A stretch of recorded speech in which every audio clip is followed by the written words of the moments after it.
So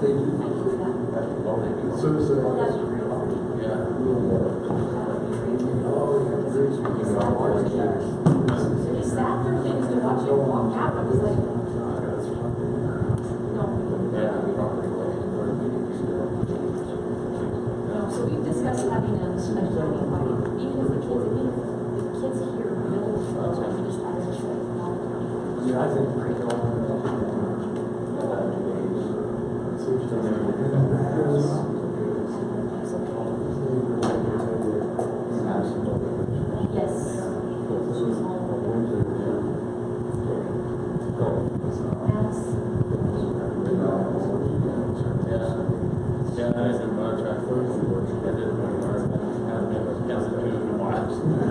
harvested some stuff.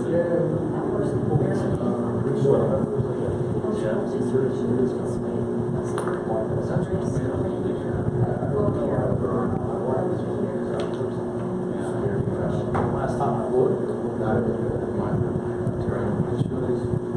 ones I made, they made good, but this was really good. Like apples, just got it. The lady at Liberty House said that, oh yeah, they normally, our special plan, situation this year we put up 76 pounds. They're raising some people, it's not certified.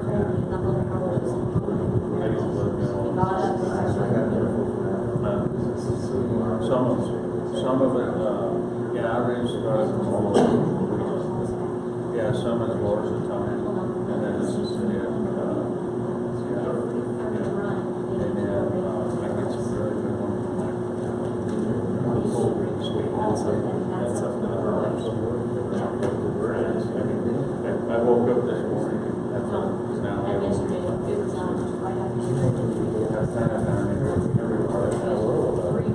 there it is. They slipped and those that they got it was 2,000 and they were like pulling that car out of the water. Because I mean, you could just see where the ground was and So she was next to the only half right.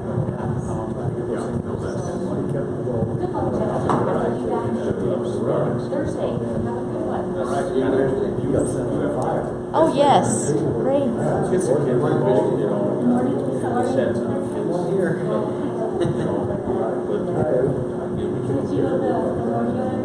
played the state fair last night.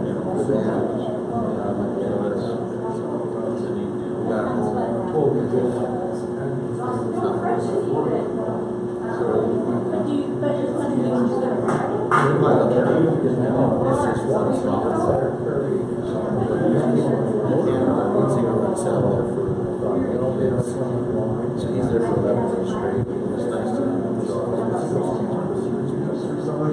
stuff he works with and friends from Denver. But it was one thing to do.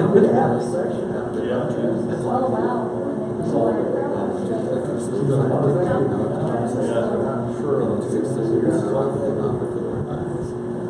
But a lot of them I noticed there's a guy who's 31 miles. So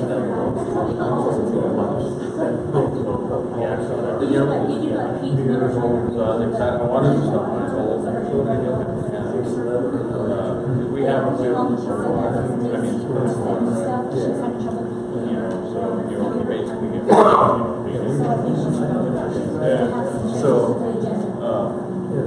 but I was kind of excited because that's one of the things that I thought.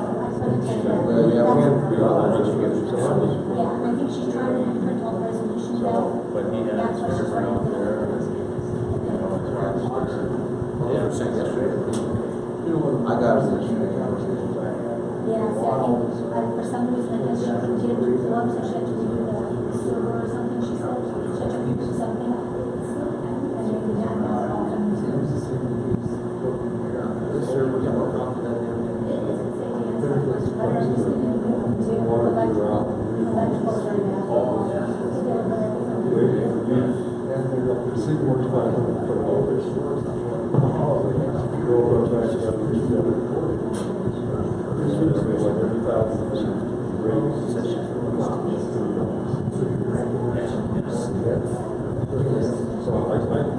Well,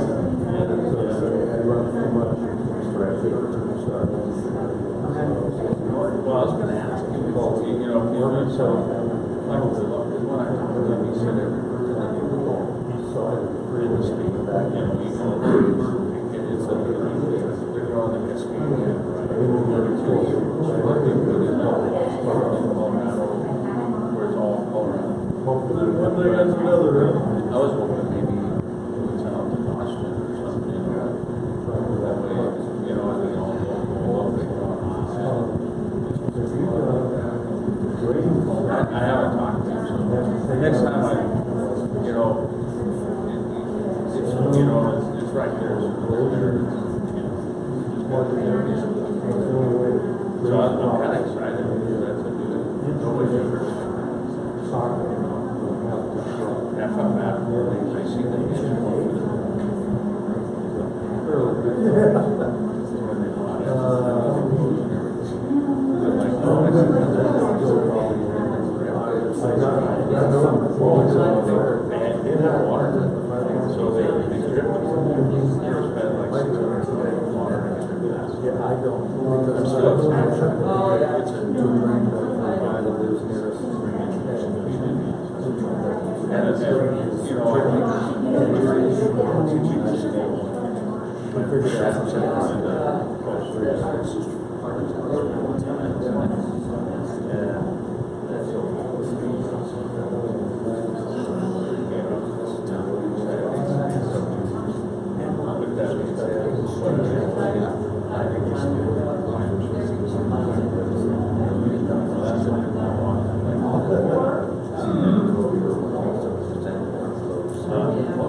Hi, Kim.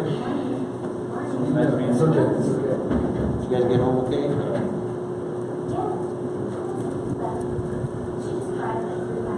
How's it? All right. See you.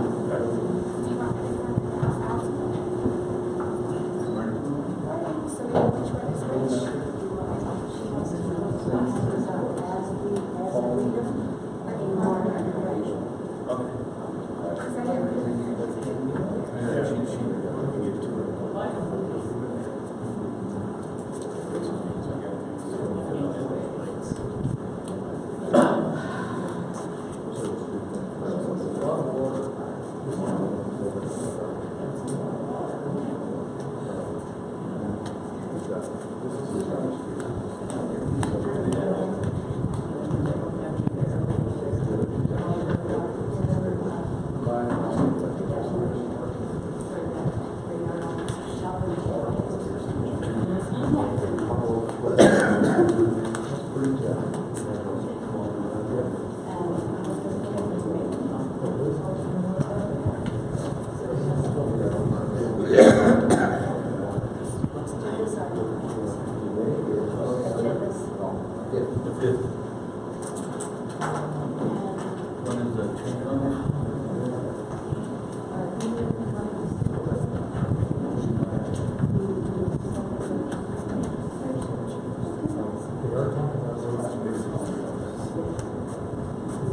Everybody awake?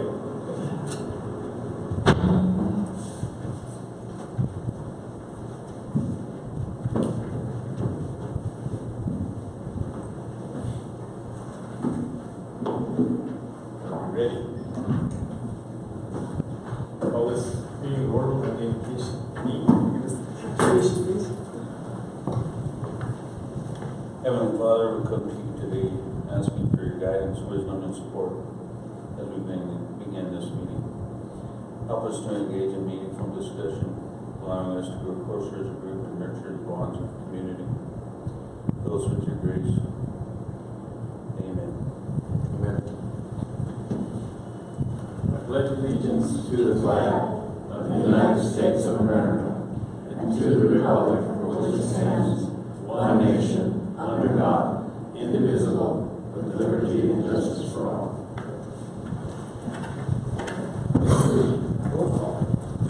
Mr. Lopez? Present. Mr. Loudon? Present. Mr. Moulter? Present. Approval of the agenda, is there any additions or? We do have an addition under new business, item E. And they are listed for you on your agenda. County General Sales Tax, Bruce 2017, District Attorney Sales Tax, and District Attorney IGA. Make a motion to add these to the agenda. I second. Okay, Commissioner Moulter? Yes. Commissioner Lopez? Yes. Commissioner Loudon? Yes. Consideration of minutes, regular meeting minutes, August 15th, 2017.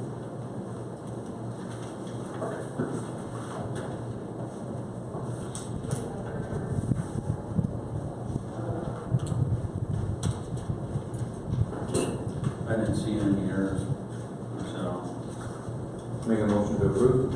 I'll second that. Commissioner Moulter? Yes.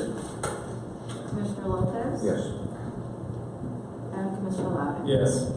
Reading of correspondence, Commissioner Committee reports, Commissioner Lopez. This weekend we had the Round Association had the rodeo, and we had some really nice compliments regarding our maintenance staff and the condition of the grandstands. We had them cleaned up, and a lot of people are been discussing our future endeavor with our lottery funds, and they're excited about what we're going to be doing and helping them establish better facilities out there with the money that are available for the lottery. Also, we have some complaints out there, and that's what will happen with the security that we implement with the lottery funds, and people's living in the the barns, sleeping in the barns up there, the horse stalls. And also we have an issue of somebody washing their laundry in the sinks there at the picnic area. So we do have some security issues we really need to get on as soon as we can get this report from our maintenance department, and need to address sooner than later. But overall, the compliments for the roundup and the rodeo and for the facilities were really good. 2 thumbs up this year. So good job for our maintenance staff. I don't really have much of anything as far as reports. Enjoyed the parade yesterday, and I also want to wish Pete a very belated birthday from last week. And to add to it as well, our local 4-H, Fisher's Peak 4-H Club in the parade won first place on the float. So we want to focus on that, but also we don't fund them anymore. And it would be really nice if we can get money back to help fund the 4-H. That would mean something like passing a 1% sales tax. Amen. Is that what you're talking Exactly. about? Okay. Public comment. Bernal?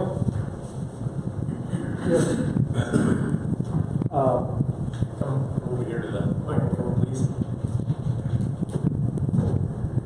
Yeah, we understand, we came here thinking that you were going to talk about roads and bridges, and we had a comment about that, if that's what you want to discuss at this time. It's public comment, so. Oh, okay. Yeah, I'm the president of the Rancho Lagarita Landowner Association, and we understand that you're thinking about paving portions of 41.7, and we're very much in favor of that. But in addition to that, in fact, we would love for you to go another 6 miles, but How much money you got to keep that? therein lies the problem.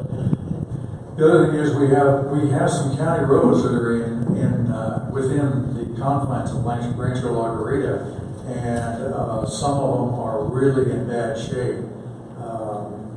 Mr. Dornkamp can attest to the fact that he had to pull a Lowe's delivery truck out of one of the roads, and near my house, it really is bad. If we had to, we've got a fire truck stuck in that road. We've got the Lowe's truck stuck in there. I've been stuck a couple of times. If we had to get an ambulance up that road to the residents, we would be up the creek. And so we would like consideration of, this is just road base. We're not talking about paving. It hasn't had road base in years and years. I think 6 years ago they put a road base on, but it wasn't the good road base that you're using now. And that road base that you have now is working real well. The road that it got stuck on is only 0.2 of a mile long. Total within Rancho Lagarita is 3 miles of road base on the various roads that we're talking about. So we'd like a lot of consideration for that, if you would. Thanks. You want to comment on that or not? I mean, you don't have to if you don't want to. No.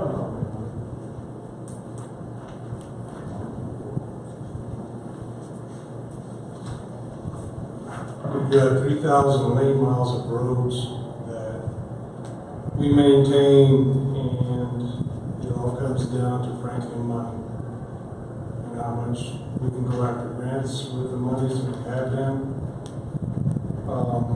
And to address his road, I think there's 2 residents on that road, if I'm correct. So we try and focus our monies to begin with on these grants on the high traffic areas. So 2 residences on a county road at this point isn't a high priority when it comes to that. But that road is scheduled to have gravel placed on it. That should happen.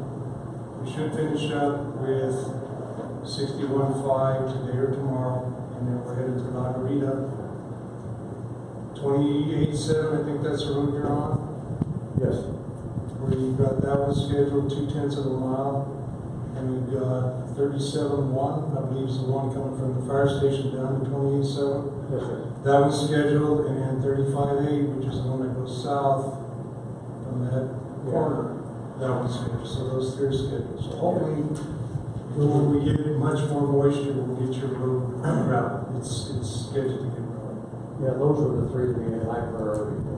But please understand that when we look at our roads, the higher traffic roads are gonna get the attention for the lower traffic, understand? And if you had gravel, and I don't want to come across as belligerent, but if you had gravel 6 years ago, that's quite a while, but we've got roads out east that have never had gravel, and we're working on those roads too, so. We can only do what our money allows us to. Is this the road that we had to change it over for, was it last week or 2 weeks ago? That's correct. We did a change order and got those 3 segments where that I just mentioned added to our contract. Thank you. Thank you, Kelly. Thanks. And Mr. Niles, I would also add that on our agenda, item C is paving of County Road 41,000. And that's what, 2.75 miles?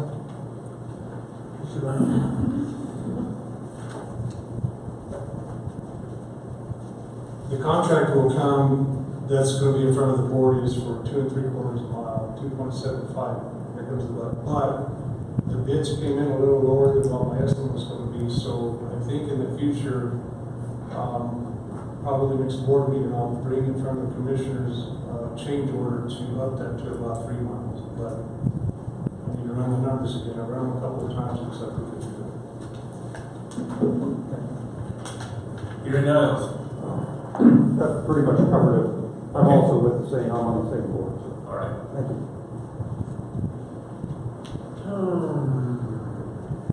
Administration report, county administrator report. I'm going to keep this short, given that we have such a long meeting schedule. But basically, I do want to say that Christy and I met with the folks from Phillips, and there was a fuel inspection. There's one item that the board needs to be aware of. We have been using the round holes for jet fuel on smaller planes, and they indicated that there, with new regulations, we need to have the duct built, and that we have to do it very rapidly and to be in compliance. And so I did go ahead and authorize them, Breezy and Steve, to go ahead and get that for us. They also indicated that this was required because there were two airplanes that had been filled with the round, and it slips out in a manner that's not fair. So that cost initially will be in the area of $60. There's also at the airport, we were required to check on the larger jet fuel tank every day for what the fuel looks like, and so they required a little special tool that was something that Sammy was immediately enamored with, and they said they could provide that to us with $55. I also authorized that, so those two will be coming, and primarily in response to being in compliance. There are other items, I will list them. It was a very good meeting, and there are other items that we will be working with Sammy on. All of his testing did well.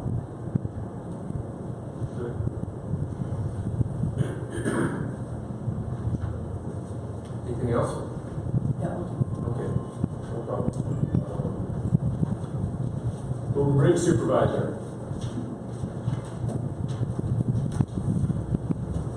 Commissioners, our contracted crushing company should be setting up at the Shannon pit south of Kim within the next week or so. They're tearing down at the existing project they've been working on, and so we should be moving into our Shannon pit shortly, get some material on the ground. We get west and finished grounding it, we'll send the trucks east for a few months to haul out in the Kim area. We should finish the washout on County Road 48A either today or tomorrow. That's been an ongoing in and out project, depending on rain and everything else, but we should get that one finished within the next day or two. And we finished hauling out of the Brooklyn County Lone Tree Pit. That project's finished. Their grader man and water truck driver are gonna do a little resurfacing today, and then we should be done with the those 2 county roads up there. And that's all I got. Thank you. Thank you, Phil. New business. Consideration of grant agreement for marijuana number 17-001 Los Angeles County Equipment 2017. This grant has come in, and it is, we received word, notice of award prior, but we kind of got the contract, and so in order to be able to process it, we need to get it signed and sent back to them. The grant award that we had asked for was $53,400, and we received $13,800. We did not have sufficient documentation of call-out information that the sheriff's office had to respond to for the additional funding for fuel. So we did receive $13,800 for body cams, and we already have returned that to them. And the sheriff's department has been notified that we would like all documentation of all calls. And I believe that I also asked that anyone who is internal to the county network, that whenever we do receive a word and notes about illegal operations and call-outs for the county for illegal marijuana grows, that we make note of that and just send me an email or send a note down to Selena so that we also can document. Question I have, and I guess I don't quite understand, is that we went from 53, got 13 because we didn't have documentation on the call-outs that had Yes. been made? What I had done is I was asking for additional fuel because that was what the sheriff's department was telling me, that the county is so large, and to monitor and go look at every call that we get for illegal grows, they simply didn't have enough fuel to do that. So I had compared amounts of fuel from past that before we had to cut the budget, and I thought at a minimum that's what we could go ahead and ask for. So we had indeed asked for like $38,000 for fuel. And when I think DOLA was really interested in wanting to provide that to us.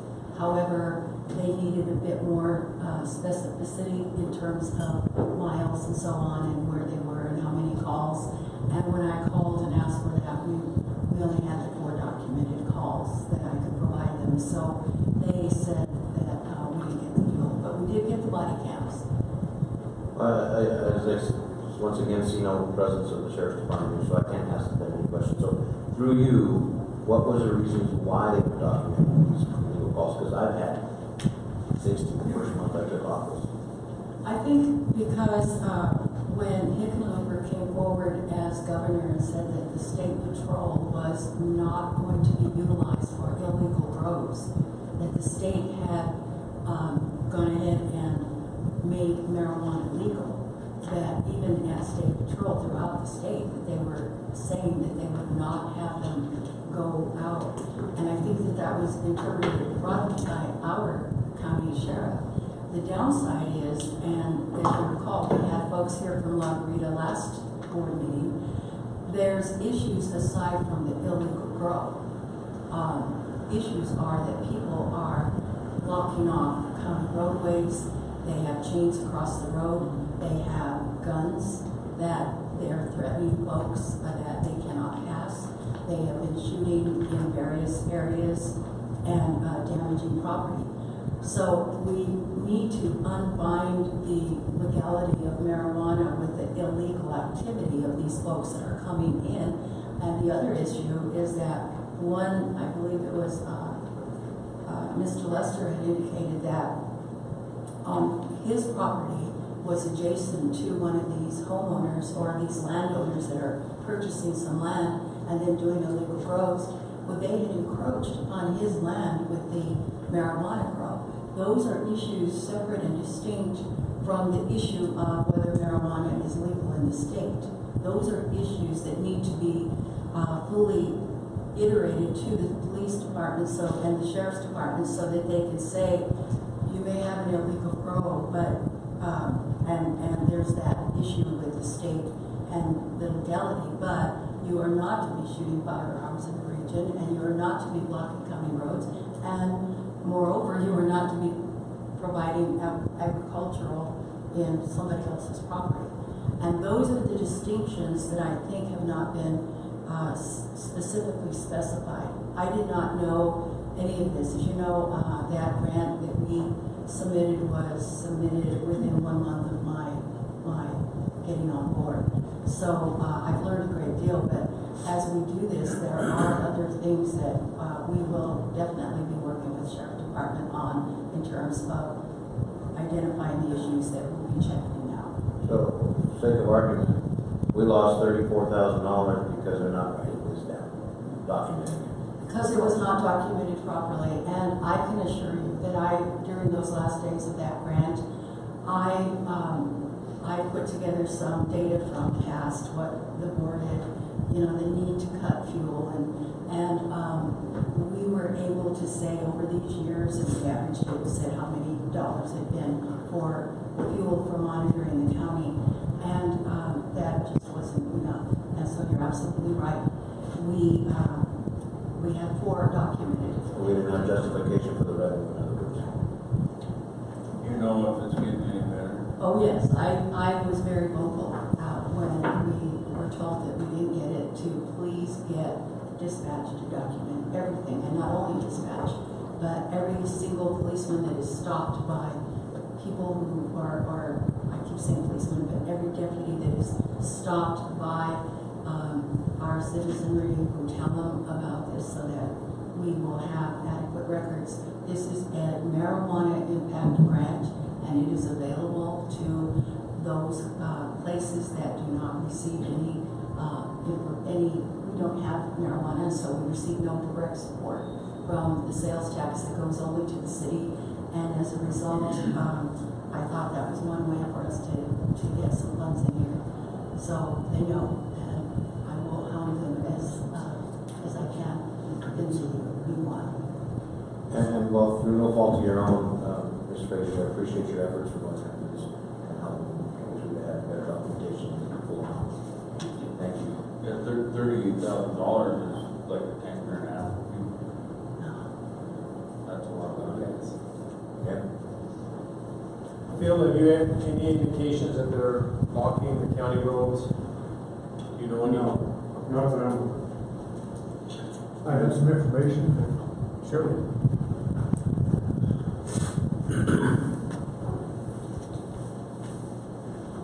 After that last meeting, some of our residents that came here, the road was not a county road, it was an association road. And we went down and had discussions with the individual. He didn't block the road, he had signs up there saying the road is closed, and stuff. So we talked with him, he pulled the signs down. That was our road, it wasn't a county road, so it wasn't a big deal. So that was all, that whole issue was taken care of. Even the growing on the other property, didn't know where the property lines were. There may have been a couple of plants that he had there, but it was a minor thing, so we took care of that internal. Okay. And Commissioner, I would like to state that while that may be the case in that particular instance, we are hearing about other roads in the county where people have gone out and they are met in that fashion with a chain across the road. And so again, it's something that is not going away and something that we do have to consider as we consider budget items and working with the sheriff on adequate patrolling and taking care of our citizens. If you're hearing reports of that, I recommend you have to get with Bill immediately. Okay, will do. And Bill, just from my point of view, if you hear about that, you make sure you have somebody with you. Don't try to take it upon yourself, because these are probably not good people. So don't try to handle it yourself.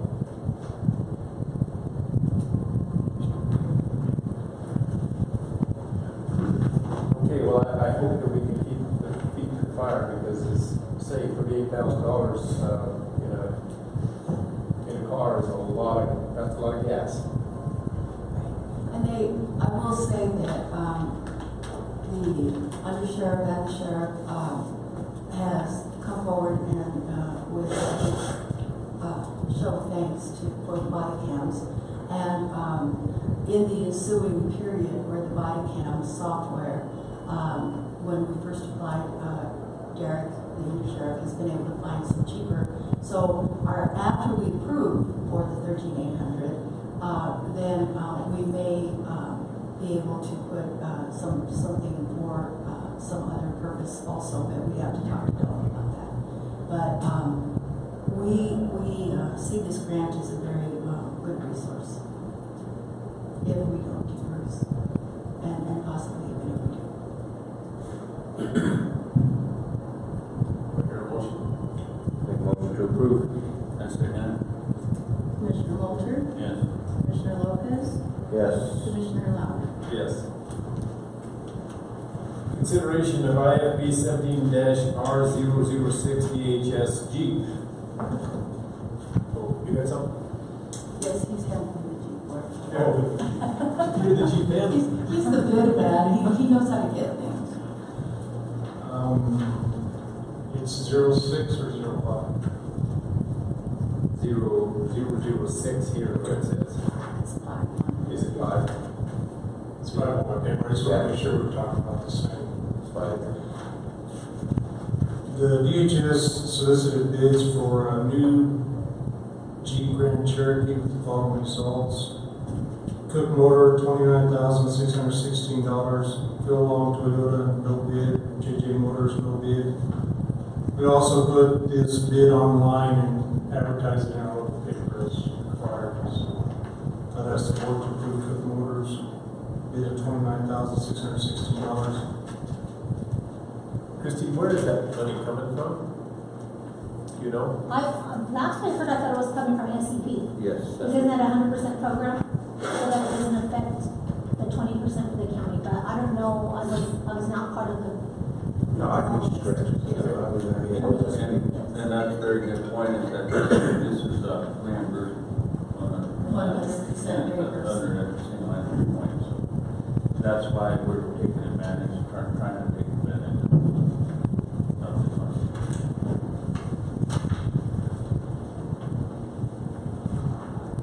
So it's your recommendation to get Cook Motors bid of $29,616. And it's got all the bells and whistles that DHS wants.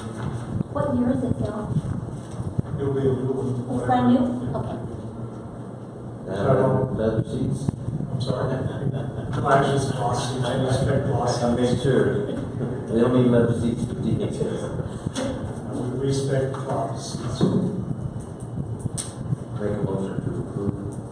I'll second. Okay, Commissioner Walter, Yes. Commissioner Lopez, Yes. Commissioner Loudon. Yes. Consideration of 17-R006, Abilene County Road 41.7.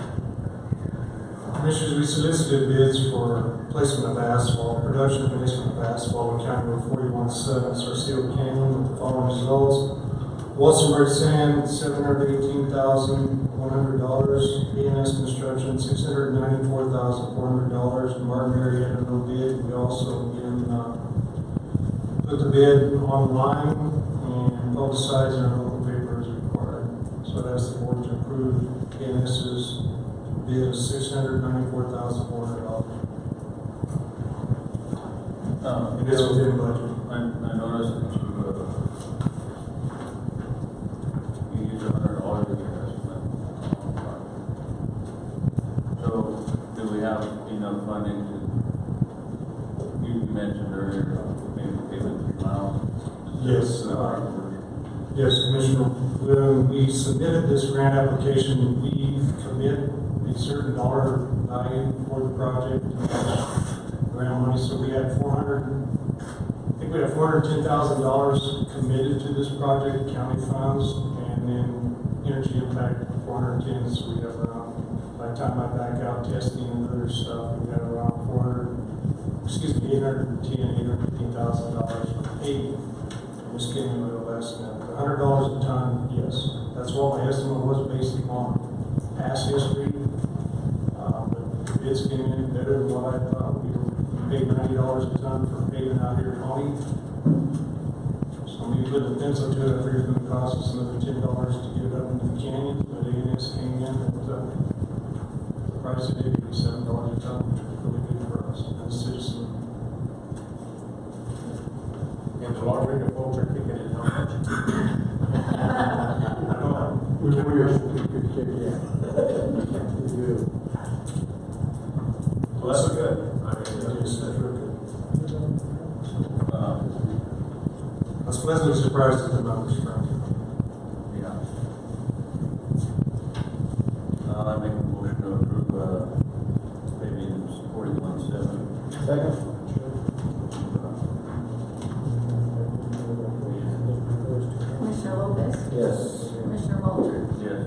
and Commissioner Loudon. I fully agree with this, and as far as you can go, as far as you can spend that money, just keep going. Thank you. Thanks. Consideration of payable request for RBK final payment. Okay, so this is the final payment that we owe to RBK.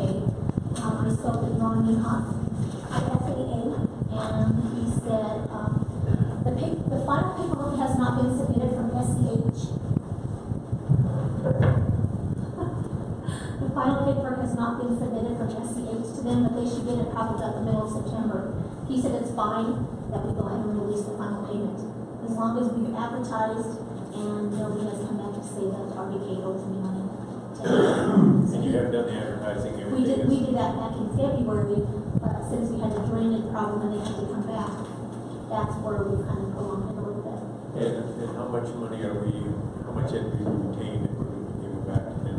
Well, the 13,000 was a balance from previous because we couldn't go over the 97.5% of the grant, and the 30,000 was what we were retaining until they came back and they did all the drainage for us.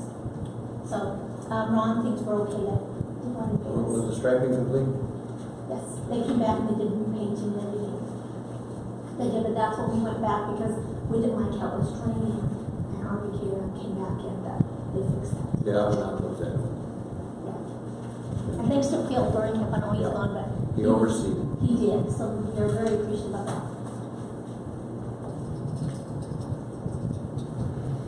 Okay, so we're pretty much done with that project. Yes, we just have to, just as soon as SCH finalizes the paperwork, well, I'm probably thinking of whether SCH will send us the bill for the final paperwork. I don't know, 'cause this is my first trip with them.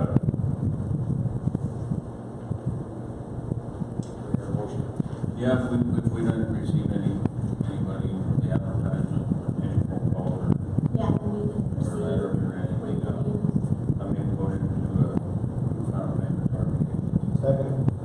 Commissioner Lopez, Yes. Commissioner Walter, Yes. Commissioner Loudon. Yes. Consideration of ballot issues.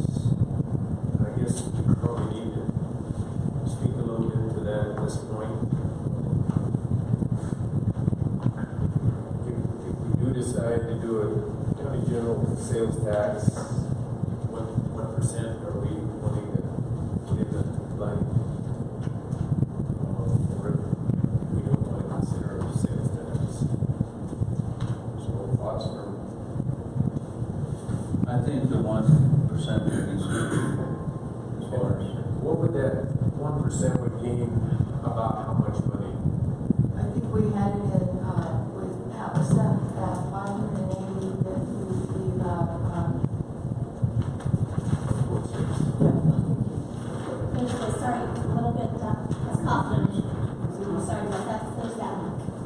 Okay. Oh. Is it for later? No, I was walking up in the coffee journal. do you have that on that sheet? I do, Okay, I do, what is where it has a breakdown of the 1 cent, 2 cents, and everything. Okay, at various points. Yeah, we the various ones. So, she did that on purpose, so you'll all just. Extra chocolate. It's one of those subliminal things. I'm sorry. Okay. So if the sales tax was at half a cent, it would be about $581,000. At 1 cent, it's $1,161,930. At 1.5, it's $1.7 million. At 2 cents, it's $2.3 million.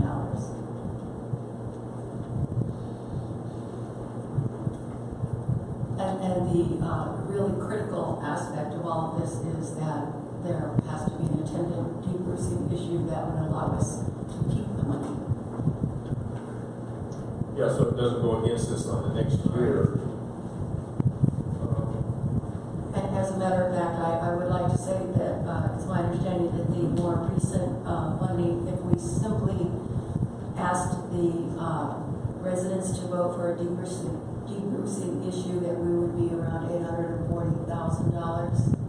Is that was the last one from the last meeting.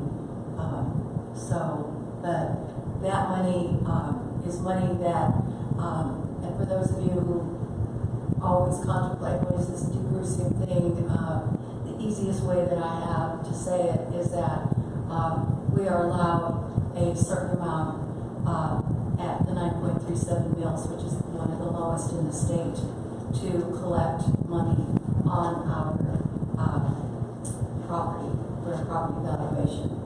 And it's the money that we collect we can't keep because of the debrucing effect, the taper effect.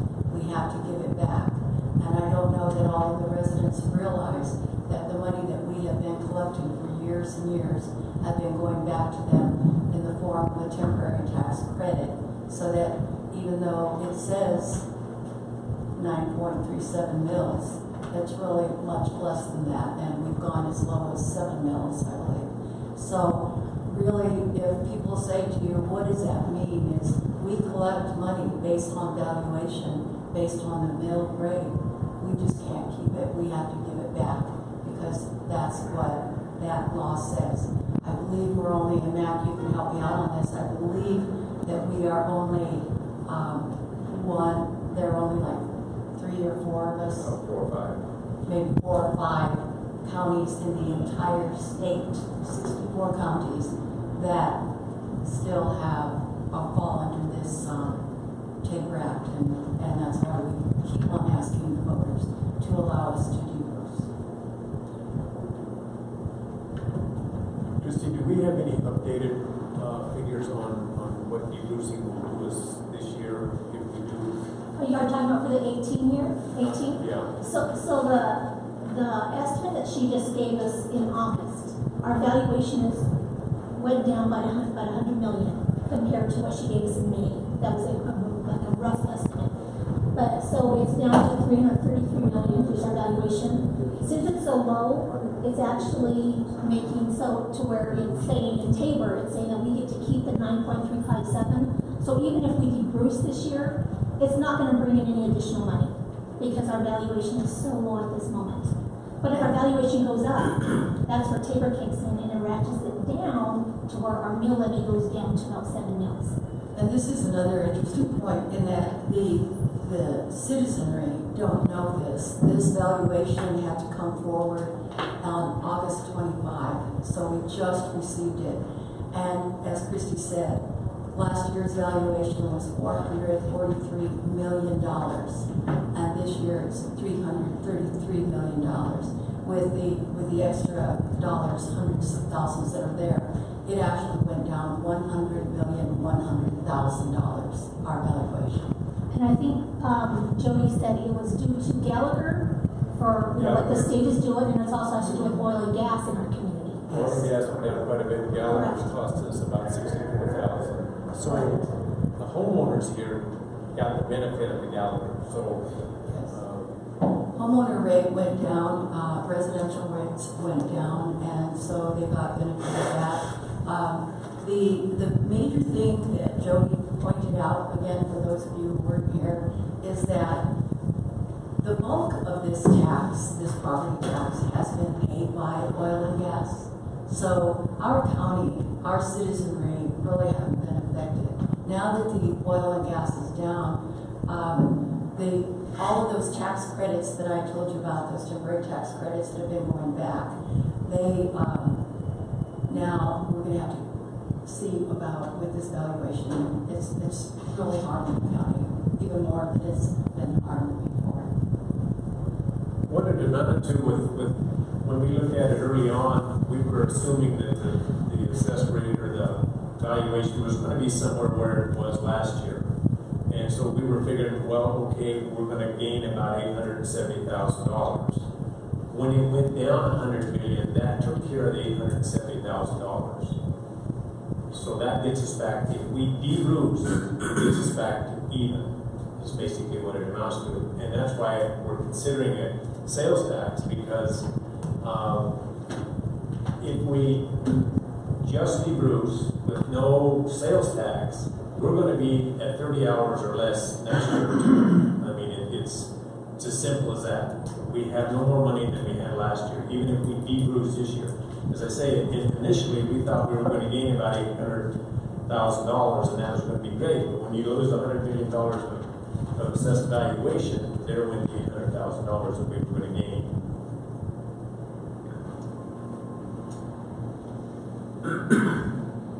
Well, I think it's time that we really need to put this together. If not, we'll probably lose more staff. They've hung in here to help us. They've taken cuts, taken lost wages because they love their job. They love being here, and they really worked hard. And the administration staff now, with oversight with the commissioners we have here now, has been great. Mid-year review for the budgets, everybody is really close to being the budget. Very little bit over, other than some that they have to buy things up front and expenditures up front, such as voting machines and such as that. But for the most part, we have gained control, and the elected officials have gone on board, and they're really watching their pennies for you people, your dollars. And I think for the first time in many years that this hasn't been over as of right now, and a lot of it is the leadership that is here right now with Mr. Loudon and Pete Frazier and Chris Cobley being the new guy here, but just trying to learn this, and Dean and I, but they have really diligently gone on track with this, with the purchasing agent, Paul Lucero, is really trying to earn the trust of the community that we are watching your dollars and scrutinizing every penny. It's time for us to move forward with this. Hopefully pass some sort of ballot measures, these 2 ballot measures, so we can get your services back to where these citizens deserve and had for many, many years.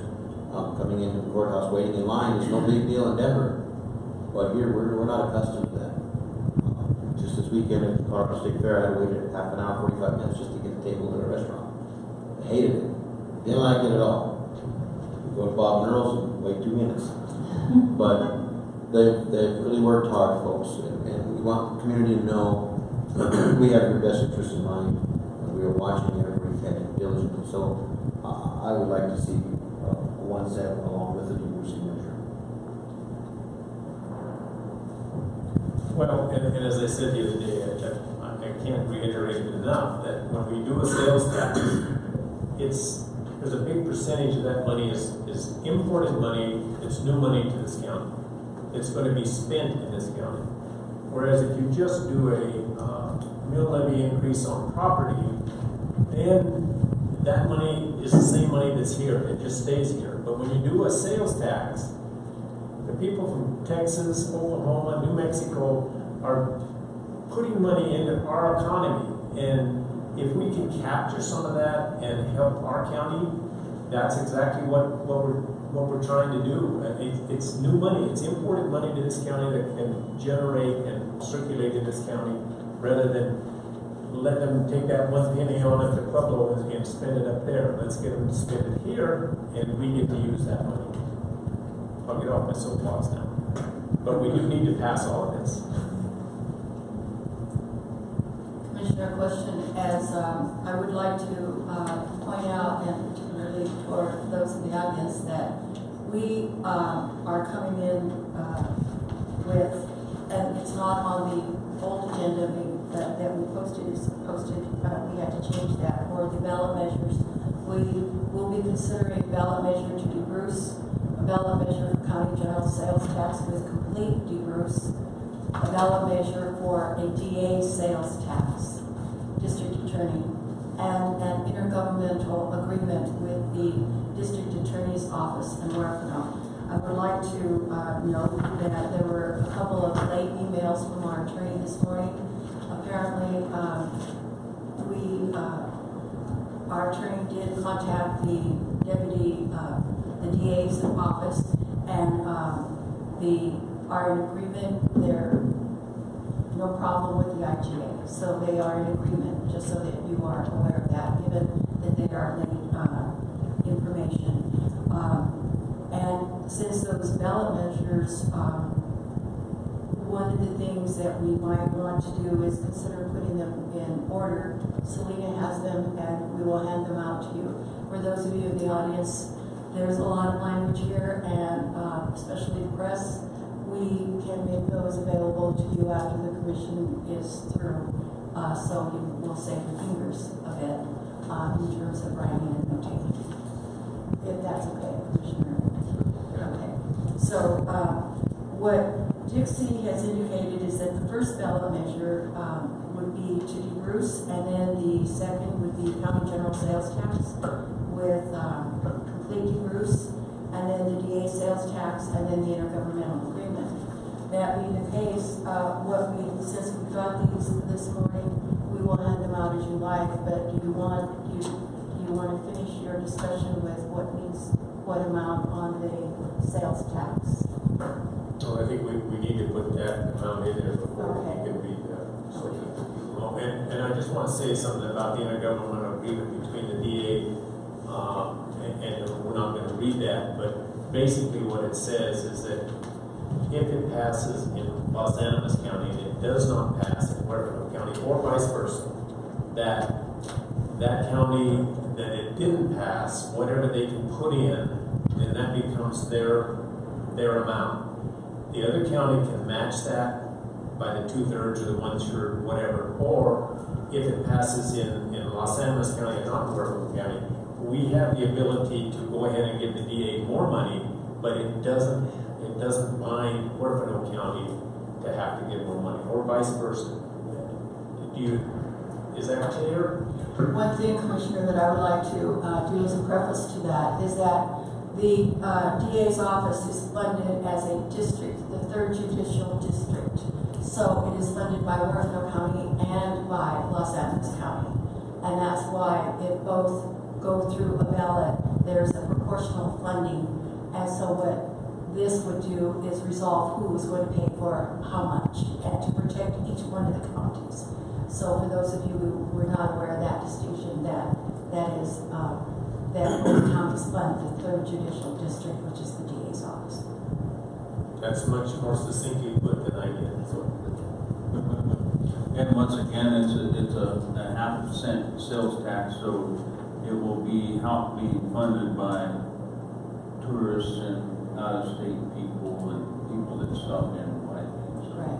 They're helping fund the DA's office and other offices in the county. It's one other piece of that, what Dean is referring to, is that is referred to as a public safety measure. The state has allowed this tax to go to the counties that, for public safety being critical to the citizenry of the counties, that each county, every county could offer such an option to take a ballot issue. The district attorney and the Board of County Commissioners, along with those in Huerfano County, have been working a long time to get to this agreement to ensure that there's enough money to deal with the crime and the various drug things that are going on in our county. So but it also is a tax that what's ever left can be used for the coroner's office, emergency management, public health, the sheriff's department, any aspect of public safety over that, what is collected for the appropriated and fully approved budget from the DA's office for the county. I'd like to clarify some more. Oh, sorry, go ahead. Do I have to go up there? We're live streaming now. And you also, you would like your name? Okay, my name is Linda Roberts. I have lived in various states, and I have to tell you, I cannot believe this county does not have a sales tax. So I am in 100%. We need a sales tax. 1% is nothing compared compared to some of the states. My concern is getting out the information at a detailed level to the residents so they understand why we're doing this. We decided on letters to them. Are we going to have town hall meetings? Do you want to give me gas money and I'll drive from ranch to ranch and talk to them? But I think that's the issue. The sales tax before failed, I know from my neighbors, because they didn't know why it was on the ballot. They just figured, well, they don't, they just want more money. They just want more money. Well, as we move forward with this, I think they'll probably have to get a committee formed. To be honest, we really can. After today, we're pretty much, Yeah, but And to explain that further, once before the ballot is passed as a question to go to the ballot, the commissioners can talk about taxes and funds all day long. Once it's on the ballot, they are being asked, they can only speak in an individual capacity and they have to state, in my opinion, and that is the law. But I would like to ask Mr. Murphy if he could please give the name or the contact for the fact that he is filming this meeting and those folks out there can actually look at it. yeah, they can watch it from home. They don't have to come to meetings anymore, so it's just live stream. They have to have a computer. Yeah. And I will tell you, 90% of the people in my development do not have a computer because they do not get internet. That's the issue. They don't read the newspapers. They don't have a computer. Well, Can citizens go out and have town hall meetings and talk about it if we have a committee together? And we've discussed that with other elected officials, that we would like to do that in all the areas, including out east, west, north, your community up there, and possibly having up in the Gulf area. I would like to suggest to Mr. Lopez that if you are interested, and as you said, we will be getting a committee of folks that are interested in all of the various areas, and we will collect those names for you. Okay. You know, so I get on I will get over it. Okay, thanks. And essentially, the sales tax is, it's really for the constituents. Absolutely. That's what's important. I mean, we have services that we have to provide our constituency. And, as far as myself, I don't get free groceries at the store. I gotta pay for them. And same thing, I gotta pay for the services that the government supplies to me. But on the flip side, it sure is nice if half or more than that comes from another part of the country and stays here. Right. And so it's our little investment for a bigger investment by people that don't live here. They're going to use our roads. They're going to use, some of them will be arrested and go to jail. They will go to the DA's office. But they will use our services. Therefore, I say we collect this money and make them pay for it. Good morning, Commissioners. Jody Amato, County Assessor. I have a question. Is the sales tax going to be applied to the cannabis industry? yes. Yeah, and that's, I guess, that was based off of, I guess our percentage is based off of whether we could tax the cannabis industry or not. Because we have to have a number, I think the 1.06, 1.1 million is enough with the cannabis industry in it. If we had to take that out of there, then the percentage was going to have to go up. Because one of the misnomers that we received a lot last year was, what is the county doing with the marijuana money? And I think we need to educate the public first and foremost that the county receives zero. At this moment in time, we receive zero sales tax from marijuana in any marijuana industry. So that's the question why I asked the question. Will the 1 cent go towards the cannabis and marijuana industry? That way we can inform our constituents and our voters and the public that we're asking them for permission to go ahead and tax this industry so the county can receive some, so we can hopefully begin to make Los Angeles County solvent again as a county. if you don't mind, I'd like to elaborate on debrucing. We're asking for the county to debruce. Our mill levy is at 9.357. It was set there by a vote of the public back in around 2009. We asked last year to raise that mill levy by 5 mills. The public voted no. We understand that, we hear you. All we're asking now is to allow us to not have to ratchet down our mill levy. Say oil and gas comes back, the coal mine gets going, we have massive growth in our county and our values begin to increase exponentially. Under Tabor law, when that value goes up, we must ratchet the mill levy down. All the county is asking is that we are able to keep and not have to lower our mill levy below the current 9.357. So for future growth and for future prosperity, we can keep those monies so we can move this county forward, so we can get back to a 40-hour work week, so we can provide the services that the constituents and taxpayers deserve. That's what we're asking. And at this time, the 2 largest classifications of taxpayers in our county are oil and gas still. So it's an out-of-state taxpayer and state assessed. So your private utility companies, your private tar lines, your railroads, your telephone companies, your power companies, that's our second major classification of property tax. And those are the folks and the companies that are paying the tax bill. So by debrucing, it's not a very large impact to our locals. Our 2 largest tax-paying classifications are going to be out-of-state owners again. So let's let that out-of-state money and Denver money and company money help provide the services and pay for those services that Los Animas County, by law, we must provide. So I'm hoping the public, we can understand and educate the public that that's what it is. We're just asking to maintain and keep our 9.357 mills, which is lower than any other county, any of our other neighboring counties. I think there's only 5 counties in the state of Colorado that have not gone out of Tabor restrictions, and we are one of them. And it cannot be raised without the vote of the public. Exactly, Commissioner Lopez. We cannot, as a county, or the commissioners, they cannot raise that mill levy without a vote of the public. Well, and you know, state of Colorado is second fastest growing state in the nation. Correct.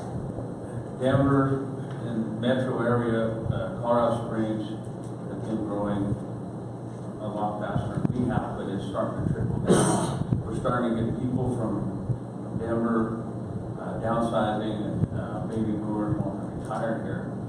Our community is going to grow. Yes. And we need to take advantage of that now. I think we're 20 years behind debrucing. We should have taken advantage of that years ago when the height of the energy boom. But that doesn't mean that we just, okay, well, we missed out on that. We need to do it now.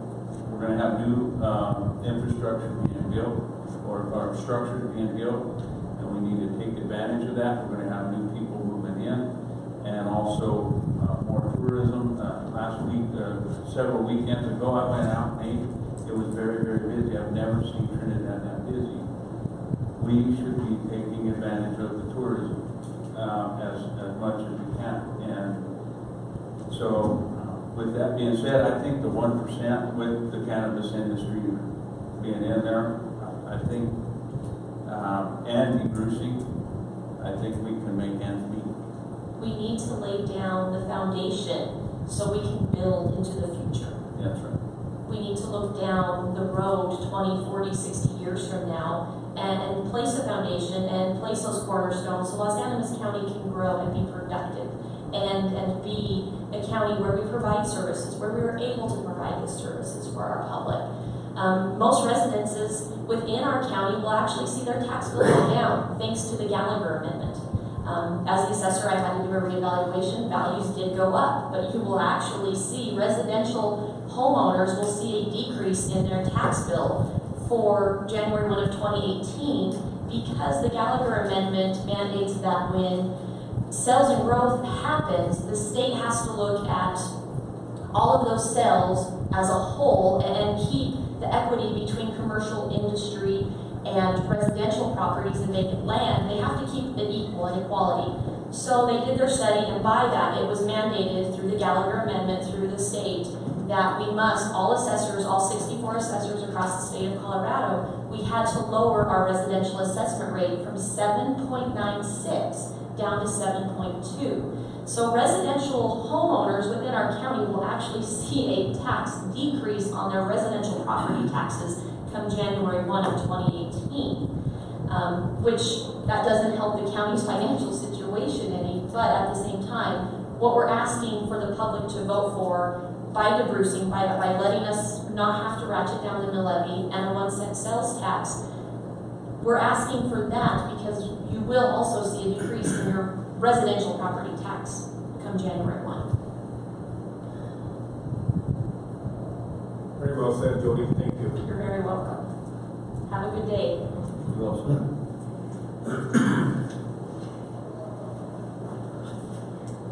Good morning, everyone. As I mentioned a month ago or so, I'm ready to start promoting some programs. So the election, it's hard to believe, is really right around the corner. And we have a small window. And so I'd like to maybe get together with Pete this week and talk to you guys and start getting some things scheduled, some one-on-ones, some small roundtables with a couple commissioners and Pete. And then we can do it even from my place. We can do some, what do you call it, community meetings or whatever. And we'll broadcast them live and then they'll be there. So I'm willing to do whatever it takes to put out as many messages as we can in as many different formats, whether it's one of you or two of you or all three of you, inviting the community in to go live on YouTube and on the channel. So I think we can hit a majority of the people. I know they say there's some people that don't have computers or read anything. Well, if that's the case, we're probably not going to, find them. If they don't want to get information. But if we get to most of the people that listen to what's going on, then we can do that. So all I'm saying right now is look at your calendar. When do you want to start? I think within 10 to 14 days, I'll be ready to start doing where I can put in more graphics and everything else too. So. Please state your name. Oh, I'm sorry, Thomas Murphy. Sorry. I come up here and do this all the time. I figure you guys know who I am. They know that others don't. For the record, yeah, that are watching it. Oh, and you make a good point with Linda saying people don't have computers in those areas. And we've discussed this as well. We're going to have to knock on doors. We're going to have to we're going to have to beat down doors to talk to people about this with these committees and stuff like that. And as commissioners, like Max said, it puts us in a rock and a hard place. We have to take the hat off as commissioner and to state that this is on our own time. So that we can kind of discuss the pros and cons of it. Well, I think advertise and do whatever you can, and you can go up to Branson and up to Primero and their community rooms and everything else. You might get 5 people, but those 5 people will tell 10 people, those 10 people will tell someone else. Exactly. So just all I'm doing is saying, I'm ready. You guys look at your calendar, and we'll hit it as hard as often as you guys want to. So that's all I'm saying. Thank you. And I think it would be a great idea to get these homeowner associations as well. Well, if we can get in touch with them and bring them in, and we have an open forum at my place, that would be a perfect opportunity. And there's no time limit. We can do it, and so we can figure out what's the better days during the week. Is it on the weekend? When can we get these people? Probably more than likely in the evening, so that we don't interfere with work. Is it on a weekday or on a weekend? And irregardless, it'll be out there, on the internet. So again, all I'm saying is I'm here to help get the message out, and I know the reporters and everybody are too. We all live here, and we all know that if we want services, we have to pay for it. So that's all I'm offering. Thanks. Thank you, Tom. You good? Oh, just giving him a thumbs up. Oh, okay. Well, But I do have something to say. I'm also the president of the board for Stonewall Fire District, and at training, we'll bring this up at training, and that I would encourage maybe if you could get a hold of some of the other fire districts when they're at training. There's a lot of guys there that come to training, and they can spread that out to their neighborhoods. Spanish Peaks, Moncarvo, Honey, Fisher's Peak, those folks, and then get them out on their training days, which they do every month. Could you get in contact with our EMS director regarding that, Kim Chavez, and so we can have a or Kim would probably have that, wouldn't she? I don't know if they have any training day schedules, but that way we would know when they're training, and I'd be glad to pop in. Yeah, our training day is the third Saturday of every month. So if Mr. Mortimer wanted to come out, he's in our district, you're welcome to come. I'll double check that with Fire Chief, but we discussed this before, he's brought it up. And we can get the word out, we got a lot of guys, we got 45, Or 50 maybe we guys. can reach out to the other fire districts. And what was that date again, Bert? I'm sorry? What was the date again? It'll be the third Saturday of the month. I don't know what the date is this month. Mr. Robert V. Hill still with you guys up there? Yes, he is. All right. Yeah. Yeah, we've got some people there. We even have people from other counties, but that's what works. Great, awesome, thank you. And, you know, I just want to say, and I'm not very good with words, but I'll try to put them as good as I can. In communities, we all have our differences. I guess if we didn't have our differences, then we'd just be one person. If we didn't differ from one another, it'd just be a one-person board. But we have different ideas, different opinions, whether some are good, some are bad. In my opinion, this community has to come together for the betterment of this community. We have to put all of our differences aside for our constituents. And I'm asking every person in this community to come together for it. You know, I love this county and I love this city and I love where I live. And everybody in this community, whether you live in the city or in the county, uses some shape or form of county services. So therefore, I'm asking, I'm pleading with everybody, let's take our pride and set it aside for a while, our differences, and set it aside, and come together as a community for our community. And so hopefully my words came across in a good way, but like I said, I don't know how to give good speeches or anything. I just felt compelled to say that today because it's that meaningful to me, and this community means that much to me. I concur. Thank you. That was well stated, and I just want to kind of go back to last year. I mean, what we did last year was heart-wrenching. I mean, Christy and I spent some long hours, and if her husband and my wife knew that we were texting each other at 4 o'clock in the morning, they probably been upset. You're trying to come up with ideas. But seriously, it wasn't. And I think we really cut to the bone. I mean, there's 7 less employees in this county that we had to lay off. And that was a tough situation for us to do. I mean, nobody was doing anything wrong. It's just that's the way the numbers were. And if we don't get this 1 cent sales tax, I fear that we may have to do a little more cutting. And as Commissioner Lopez said, these people are going to start leaving because they've got to fend for their families. And then we're going to have to be hiring people that we're losing a lot of experience. And when you're short on staff anyway, and you lose experience, it becomes really, really tough to fulfill the duties of the job that they need to do. So, I'm probably the worst one here. I don't like to pay taxes. I'm sorry, I hate to write a check for taxes, but this is needed. And what Commissioner Moultrie said is that we have to invest in our community. And then if we ever get some extra money, we can start trying to do economic development. I had a conversation with a young man that was visiting my son this weekend, and he's an engineer. He would love to live down here. He's about probably 30, 35 years old. He'd love to set up a business down here. But he said, the places that I've looked that I really want to live down here, there's no internet service. we have got to get internet service, and I think we would have a lot of these kind of people, these young professionals, that would come out and buy 50 acres or something and be able to run their business off the internet. And he said he could do that. Because he does engineering for software. That's what he does. And those are the kind of opportunities that we have it now, because we can't look forward with anything. We can't look forward. We're trying to get through today.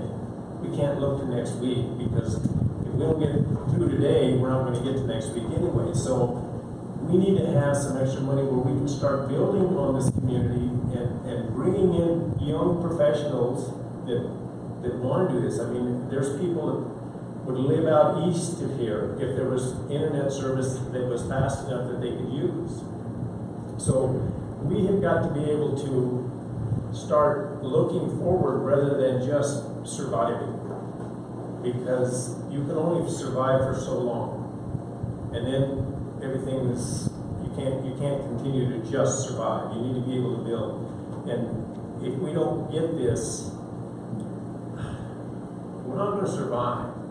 And people are complaining now that, well, we're not getting this, we're not getting that. It's going to get worse. It's not going to be better next year. If these measures don't pass, it's going to be, I mean, I'm not trying to say that it's going to be worse, but I think it is going to be worse. So, and I'd like to add on to, there's some questions out there with the DA's ballot measure. Why the separation of the two? Mr. Salama's views, I'm sorry, Mr. Hudson left, he could answer this, but they may be coming to us. Their views are they think that they have a better option of passing theirs separately, or a chance of passing separately, because of the fact of their progress of making the district attorney's office on crime. The problem that we have is, like we said, we have the two counties, so that's been resolved, and not worked on, painfully worked on. I spent more time with these folks than I had my own family this past 3-4 weeks. But he's got a good point. If you listen to Solano and the crunching numbers that we don't have the curriculum, Mr. Hudson, glad you're back, Miller. Maybe you can come up here, Miller. I'm discussing your talking about you. If you want to come up here, but in support of the district attorney's office, when you have lack of professionalism and documentation with our sheriff's department, as we just discussed earlier, how does it relate also to his investigations on the crimes, and also the city police department as well?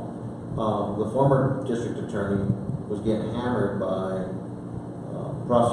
defense counsel on lack of information, lack of professionalism and disclosure and discovery to the DA's office for proper prosecution of these cases. What they're asking for is a separate, they can hire more investigators to assist in that, so that the criminals get put away and not a slap on the wrist. Now, it's crucial that we really evaluate how the monies are spent and oversight. So if anything left over, we can give to our other public safety. That's the hard part for us, because it's kind of dedicated to one stream, but we understand the plight. So with the 1 cent, if we pass on our own general fund, we can help fund the other agencies in the county, the treasurer's office, the finance, and all those areas. And then whatever the overflow from the district attorney's office can go to the other public safety measures with Kim and the health department back there and the coroner's office. Now, people don't realize that if you die at home, and there's an autopsy required, you pay for it. Taxpayers pay for it. Toxicology, same thing. So all those funds out there that are not disclosed, people don't know about. But back to the DA's issue here, if we want to put these people away and get them off their land doing these illegal activities, we got to fund it. It just ain't going to happen on its own. So that ballot measure is going to be crucial as well. And I really don't think 1.5 cents is too much to ask of our citizens. It's very minimal. We'll still have a ceiling of another 1% or 2% if we ever need to down the road to add for maybe a new funding stream for maybe whatever we decide to do, or we'd like to do, maybe a justice center where it doesn't have issues that they're having now, or correct the problems that they're having now, funding for that too. So I think if Mr. Hudson would like to speak on your measure, some of the crucial things that Mr. Solano was discussing with us at the joint meeting with the commissioners, so the media understands what was going on. But it's actually fairly simple, and that is, Miller Hudson, administrator with the district attorney's office.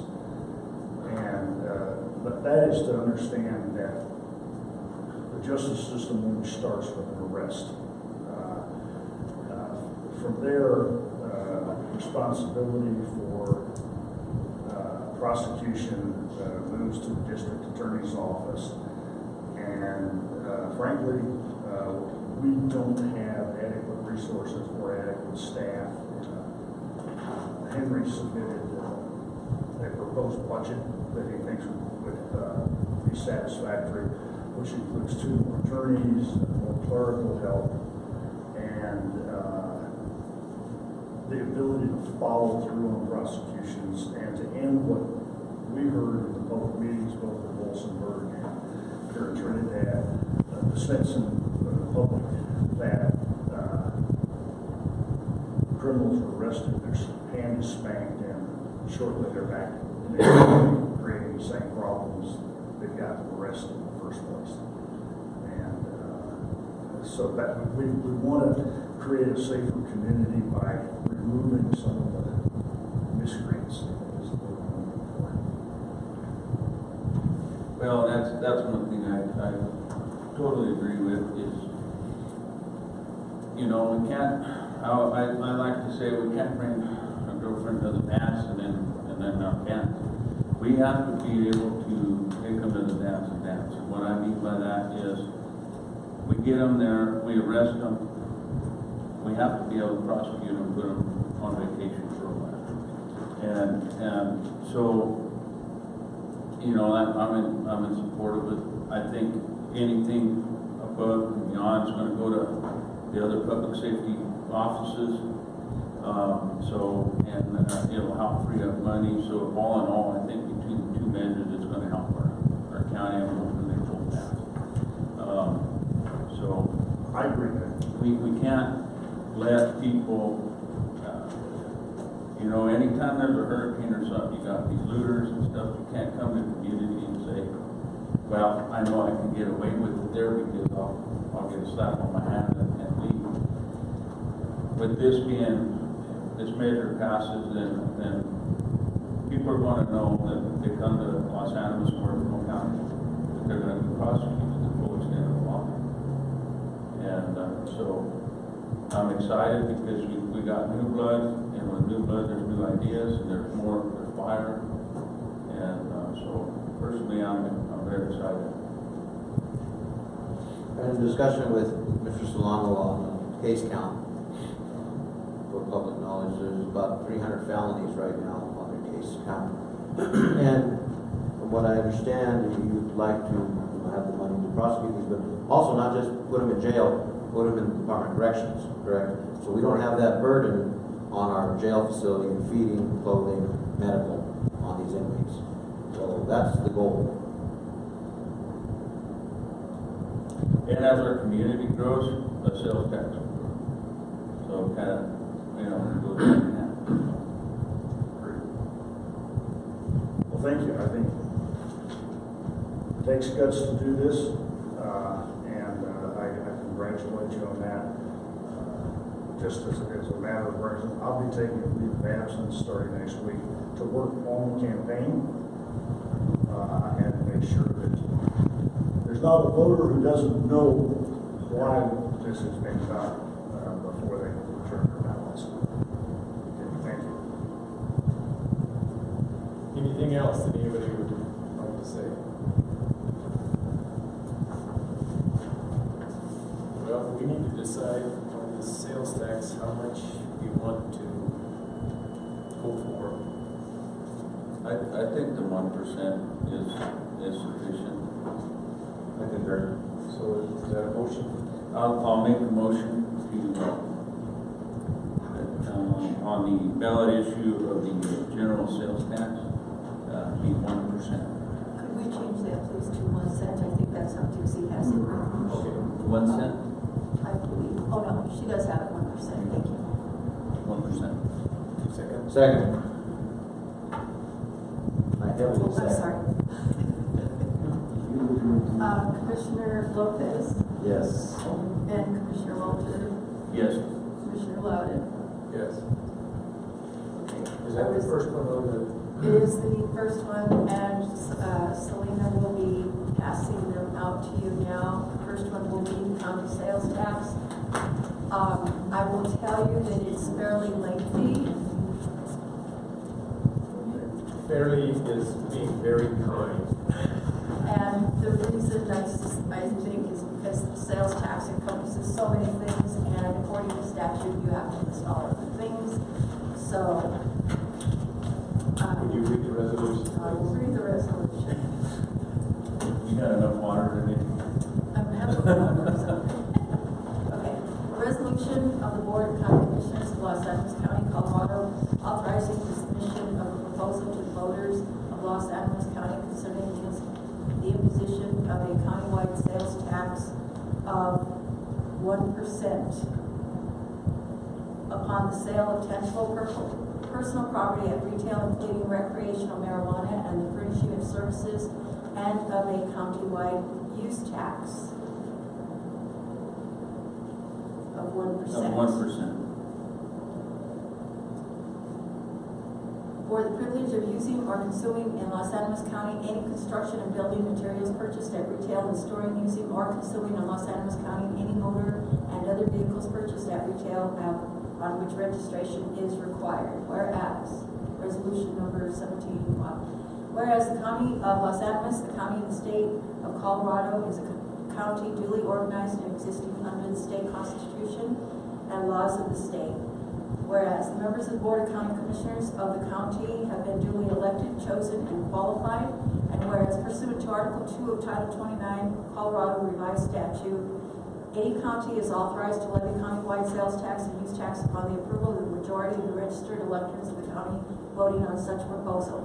And whereas the county does not have a county sales or use tax presently in effect, and whereas it is the intention of the board to seek approval of the registered electors of the county to authorize the imposition of a sales and use tax beginning on January 1, 2018.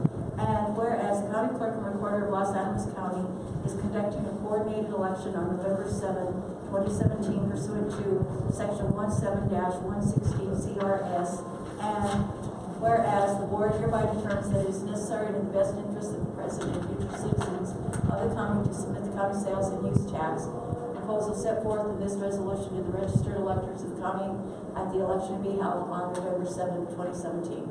Now therefore, be it resolved by the Board of County Commissioners of Los Angeles County, Colorado, that general provisions. 1. Purpose.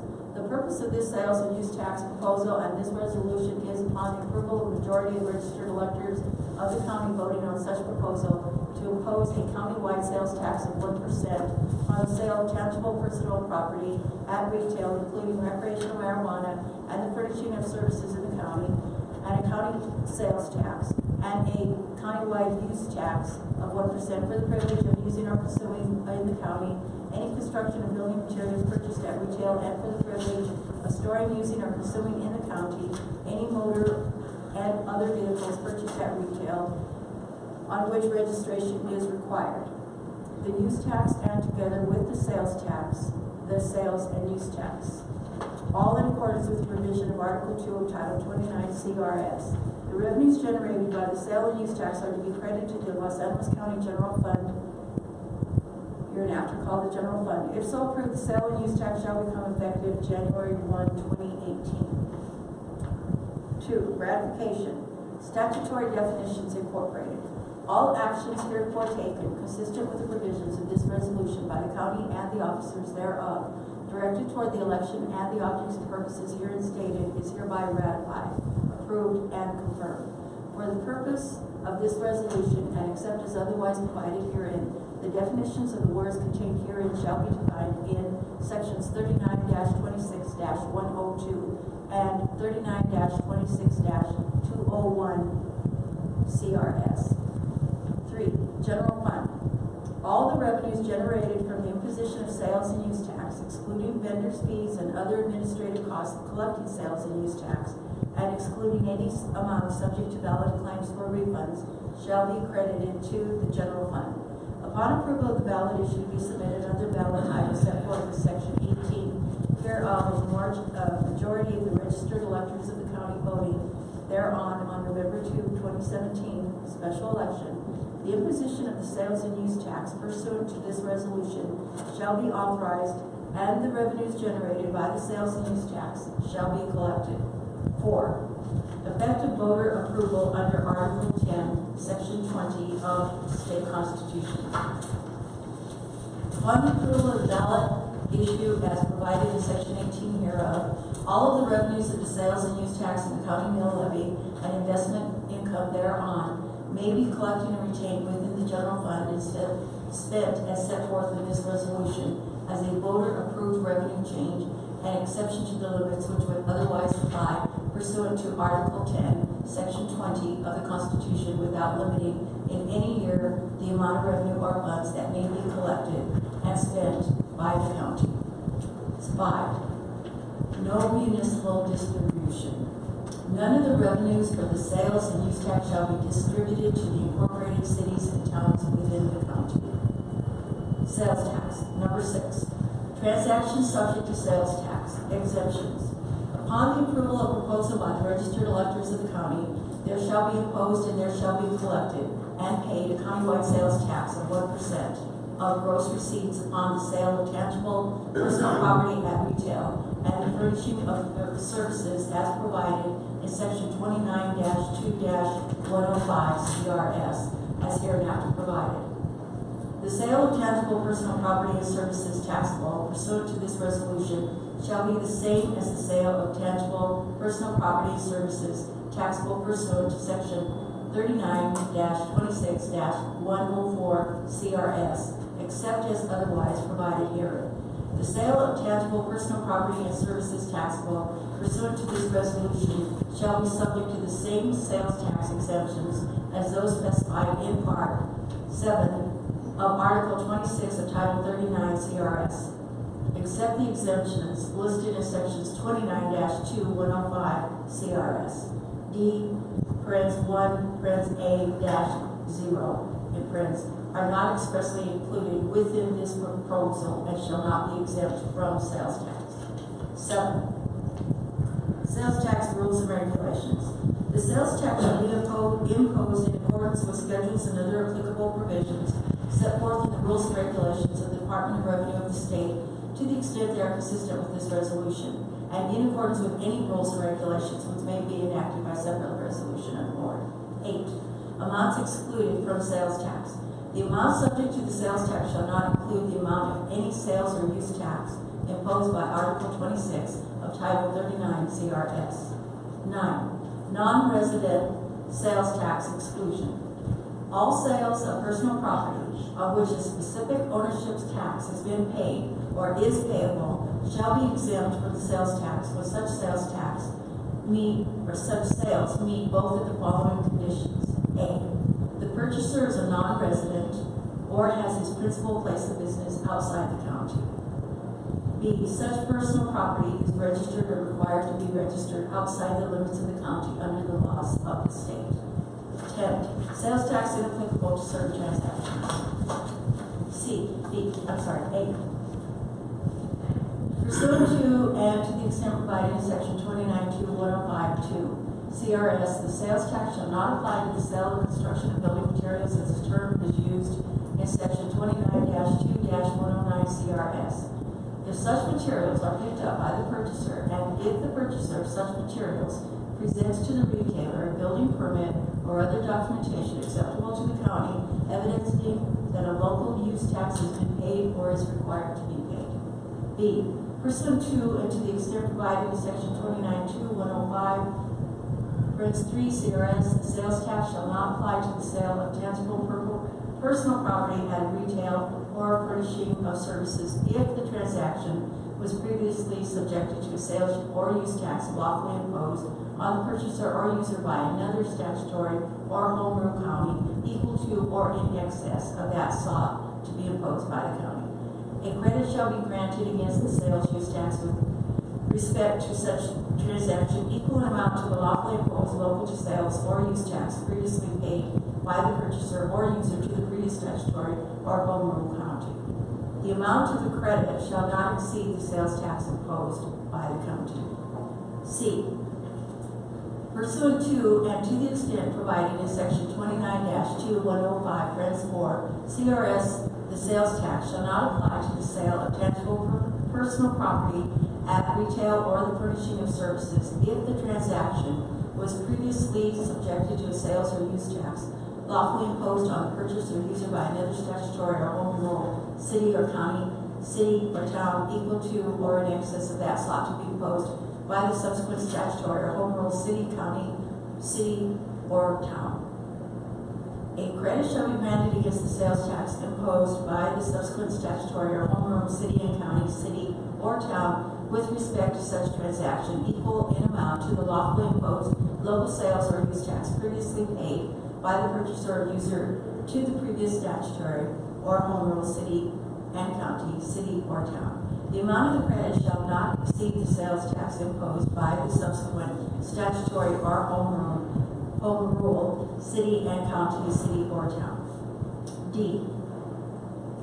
Pursuant to and to the extent provided in section 29-2105, Friends 5, CRS, the following provision shall apply in defining the applicability of its higher rate to the sales tax ordinance or resolution of any statutory or home rule, city, town, city, and county, or county, which provides a higher rate of taxation on prepared food or food for immediate consumption than its general rate of taxation.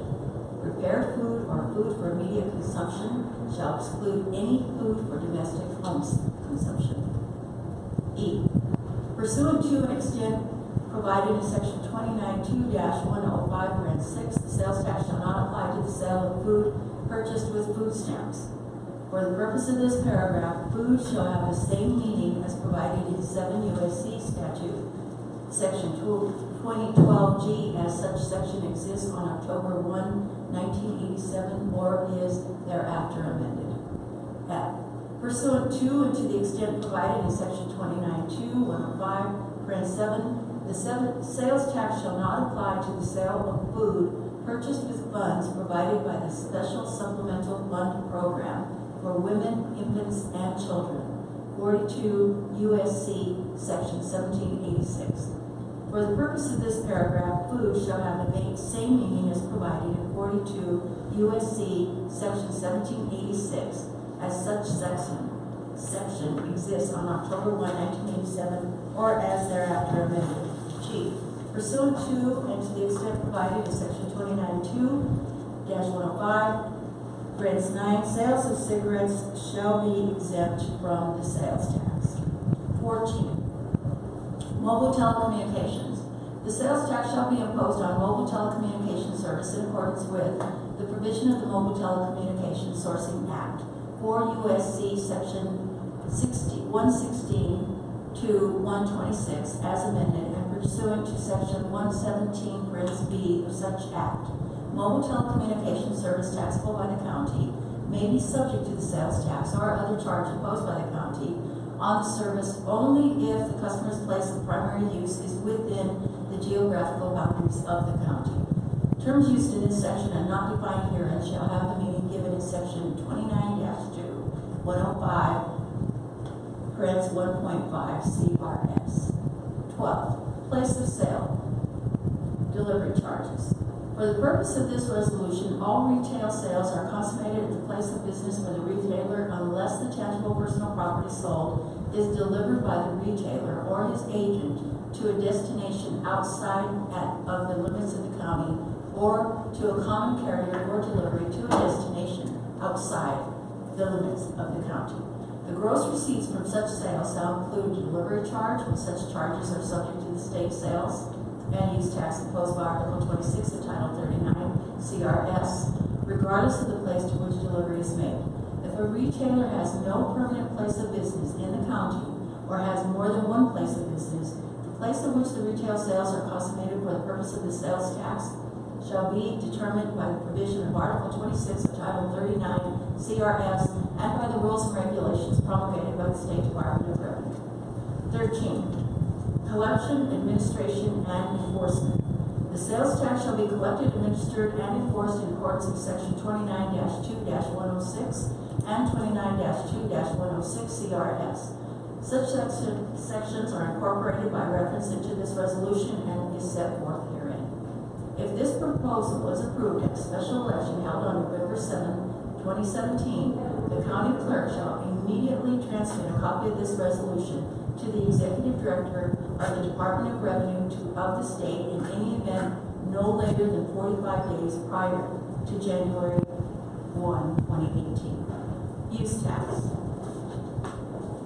14. Transactions subject to use tax. A. Upon the approval of proposal by the registered electors of the county, there shall be imposed and there shall be collected and paid a countywide use tax of 1% only for the privilege of using or consuming in the county any construction and building materials purchased at retail, and for the privilege of storing, using, or consuming in the county any motor and other vehicles purchased at retail on which registration is required as provided in Section 29-2-109 CRS. B. For the purpose of the Section A above, the term construction and building materials shall not include parts or materials utilized in the fabrication, construction, assembly, or installation of passenger tramways as defined in Section 25-5-702, Parens 4, CRS by any ski area operator as defined in Section 33-44-103, Parens 7, CRS, or any person fabricating, constructing, assembling, or installing a passenger tramway for a ski area operator. 15. Use tax inapplicable to certain transactions. The use tax shall not apply, A, to the storage, use, or consumption of any tangible personal property, the sale of which is subject to a retail sales tax imposed by the town, city, or county. B, to the storage, use, or consumption of any tangible personal property purchased for resale in the town, city, or county, either in its original form or as an ingredient of a manufactured or compounded product in the regular course of business. C, to the storage, use, or consumption of tangible personal property brought into the town, city, or county by a non-resident, therefore for its own storage, use, or consumption while temporarily within the town, city, or county.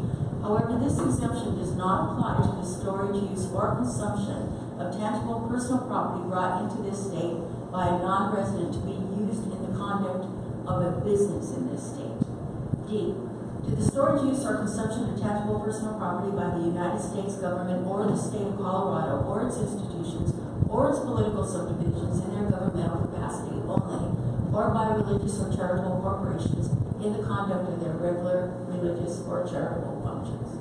E, to the storage, use, or consumption of tangible personal property by a person engaged in the business of manufacturing or compounding for sale, profit, or use any article, substance, or commodity which tangible personal property enters into the processing or becomes an ingredient of or component part of the product or service which is manufactured, compounded, or furnished, and the container, label, or the furnished shipping case thereof. F, to the storage, use, or consumption of any article of tangible personal property, the sale or use of which has already been subject to a legally imposed sales or use tax of another statutory or home rule county equal to or in excess of that imposed by this article. A credit shall be granted against the use tax imposed by this article with respect to a person's storage, use, or consumption in the subsequent statutory or home rule county of tangible personal property purchased by him in a previous statutory or home rule county. The amount of the credit shall be equal to the tax paid by him by reason of the imposition of a sales or use tax of the previous statutory or home rule county on his purchase or use of the property. The amount of the credit shall not exceed the tax imposed by this article. G, to To the storage, use, or consumption of tangible personal property and household effects acquired outside of the town, city, or county and brought into it by a non-resident acquiring residency. H, to the storage or use of motor vehicle the owner is or was at the time of purchase a non-resident of the town, city, or county, and he purchased the vehicle outside of the town, city, or county for use outside the town, city, or county, and actually so used it for a substantial and primary purpose for which it was acquired, and he registered, titled, and licensed said motor vehicle outside of the town, city, or county. I, to the storage, use, or consumption of any construction of building materials and motor and other vehicles on which registration is required if a written contract for the purchase thereof was entered into prior to the effective date of such use tax. J, to the storage, use, or consumption of any construction of building materials required or made necessary in the performance of any construction contract, bid, led, or entered into at any time prior to the effective date of such use tax, ordinance, resolution, or proposal. 16. Collection, administration, and enforcement of use tax on motor and other vehicles.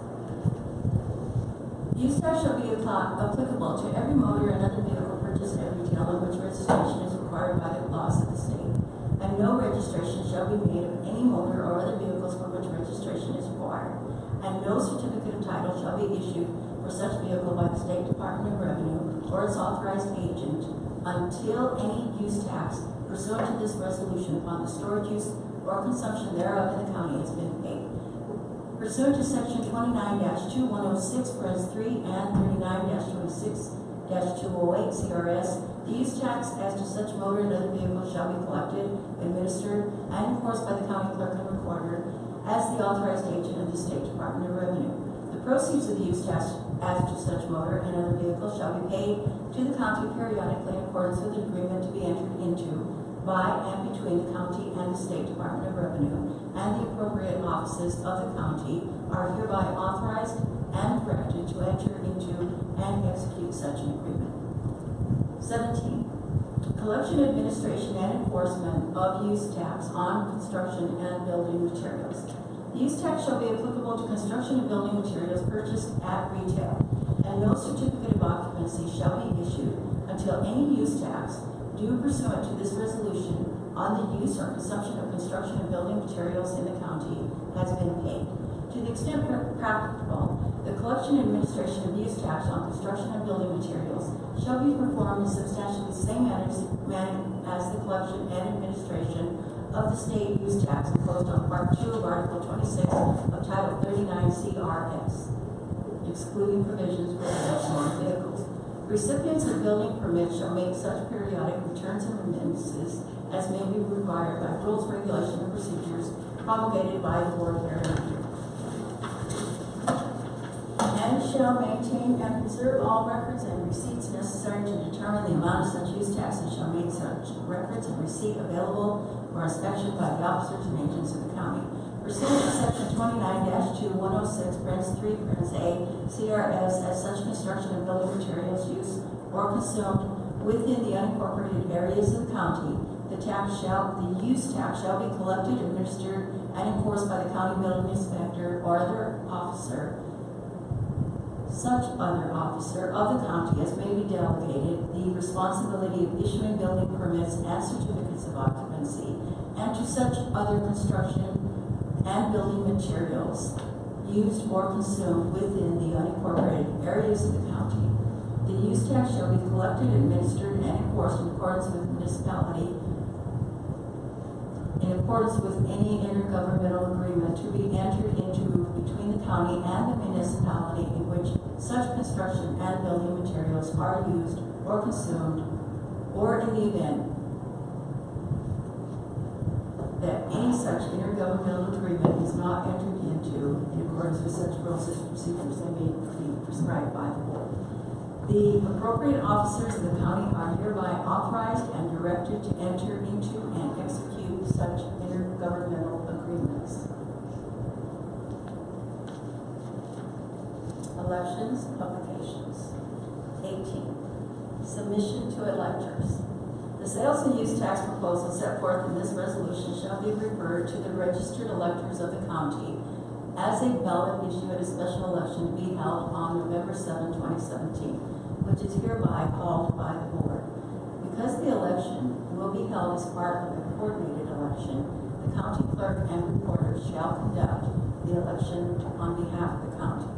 The board hereby certifies such ballot issues to the county clerk and recorder and hereby sets and fixes the ballot title by which such ballot title is to be submitted to the registered electors of the county, which shall be read as follows. Doing good, Pete, doing good. I'm still good, okay. Los Angeles County sales and use tax. Shall Los Angeles County sales taxes be increased by What is that dollar? $1,161,930 annually, estimated first-year dollar increase, and by whatever additional amount is raised annually thereafter by the imposition of a county-wide sales and use tax, including recreational marijuana, at the rate of 1% beginning on January 1, 2018, with the revenues of such sales and use tax to be deposited into the Los Angeles County General Fund.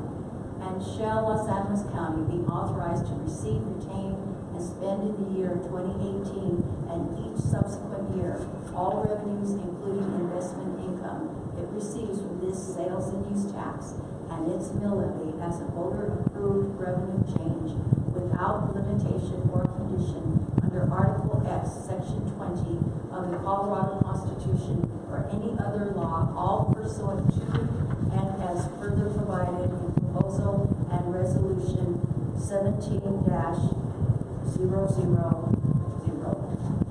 of the Board of County Commissioners of the county. 19. Election administration. Pursuant to Section 1-11-203.5 CRS, any election contest arising out of a ballot issue election concerning the order of the ballot or the form and content of the ballot title shall be commenced within 5 days after the title of the ballot issue is set or the order of the ballot is set. The cost of such election shall be paid from the general fund of the county. Notice of election, including submission of the ballot issue, shall be given, and the election shall be held and conducted, and the results therefore shall be determined, so far as practicable, in conformity with the election laws of the state, including without limitation the Uniform Election Code of 1992. Other applicable provisions of the Constitution, including, without limitation, Article 10, Section 20 thereof, and laws of the state, and all applicable requirements of the Federal Voting Rights Act. 20. Designated election official. The Board of County Commissioners hereby appoints the county clerk and recorder as the designated election official for purposes of performing acts required and permitted by law in connection with the election. Pursuant to Section 1-1-111(2) CRS, all powers and authority granted to the Board of County Commissioners may be exercised by the designated election official, including but not limited to the power to appoint election judges. The designated election official shall undertake all measures necessary to comply with the election provisions of Article 10, Section 20 of the Constitution, including but not limited to the mailing of required election notices and ballot issue summaries. 21. Publications. The county clerk and recorder is hereby authorized and directed to publish the full text of this resolution 4 separate times, a week apart, in the Chronicle News and Times Independent newspapers, the official newspapers of the county. Should we make a correction? Okay. We should make a correction. Times Independent is not any longer a newspaper, Tom? Okay, we will make that correction. Should we use it in possibly Word from the World? Yeah, that would be the one.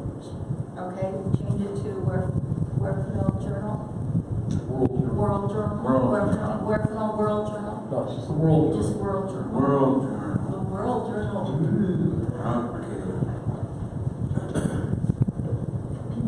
Sorry about that.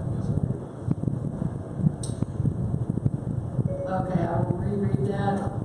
The county clerk and recorder is hereby authorized and directed to publish full text of this resolution 4 separate times a week apart in the County News, Chronicle News, and World Journal newspapers, the official newspapers of the county, which are of general circulation in the county, and which are also official newspapers for the city and incorporated towns within the counties of Los Angeles and Western.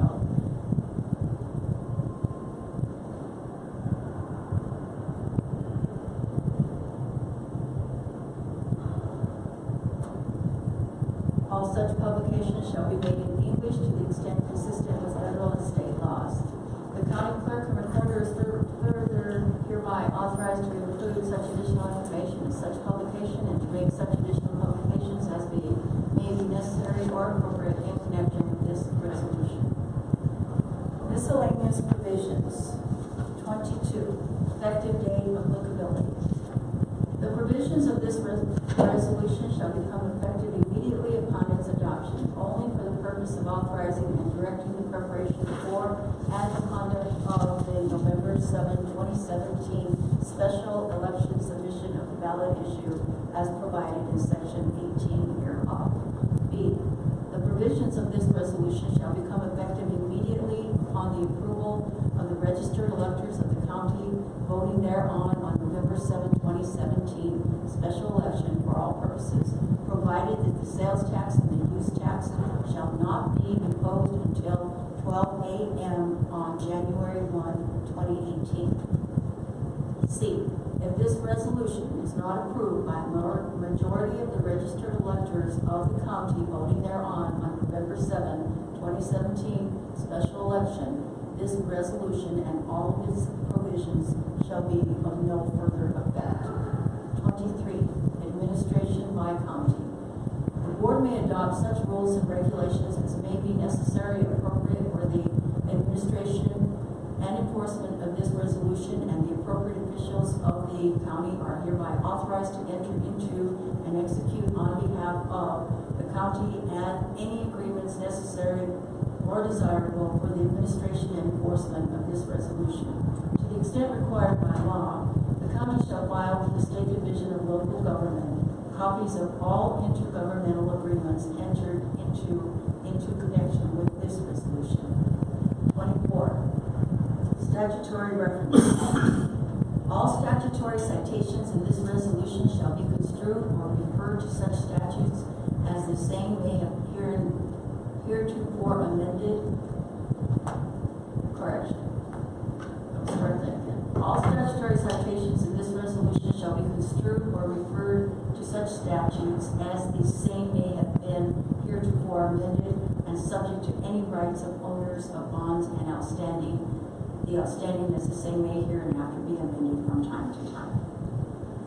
Amendments. Except as to the 1% of the sales and use tax, and except as to the disposition of revenues to and use of the general fund, the provisions of this resolution may, to the extent permitted by law, be amended by resolution of the board without submitting such amendments to the electors of the county for their approval. 26. Severability. If any section, paragraph, clause, or provision of this resolution shall be adjudged to be invalid or unenforceable, the invalidity or unenforceability of such section, paragraph, clause, or provision shall not affect any of the remaining sections, paragraphs, clauses, or provisions of this resolution. It is the intention of the board that the various parts of this resolution are severable.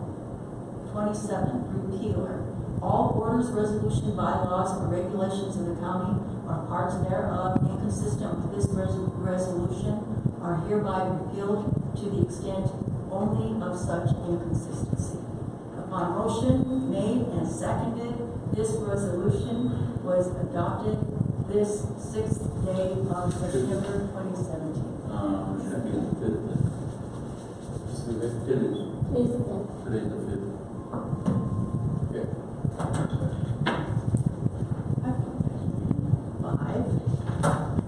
I'm sorry, but from page 4 on, I missed it. Could you repeat that? Let's Actually, I missed from page 3. It's good aside from the names of signing. So, do you want me to read those? Okay. Make a motion to approve. I say, now, when do we come up with resolution numbers? We put those in, the resolution numbers are chronological with the year. So I believe that we are already on resolution 027. This may be too late, but something to check. But we have to Go back and look and see what the last one was. All right. I say, Okay. Commissioner Mulcher? yes. Commissioner Lopez? Yes. Commissioner Loudon? Yes. Jump the gun a little bit. Well, I know we've got three more of these to read, so. Okay. Can we take a short recess? I would appreciate that. Very, very short. All right. Restroom break. This for break. We will suspend this meeting at 11 o'clock, further start at 11:15. Oh, the next one we will be doing will be the ballot measure to de-Bruce. That'll be a short one. Yes, very much shorter.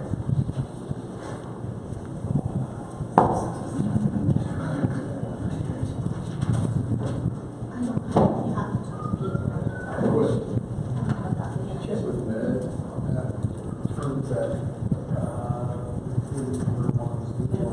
What do you think? It's retail. yeah, because you're dealing with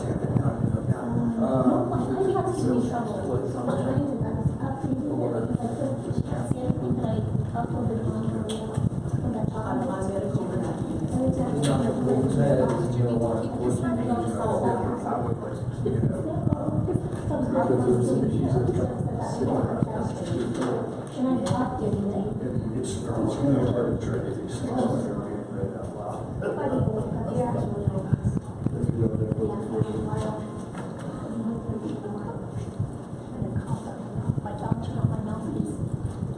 Henry's downstairs if you want to give a comment. So I got a call. I have to see now because my insurance will pay for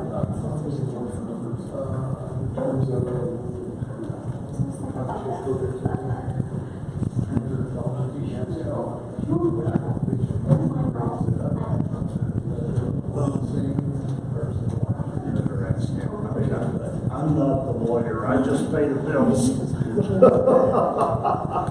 keep track of the coffee. But, okay, Yeah. because, you know, you gotta show stuff.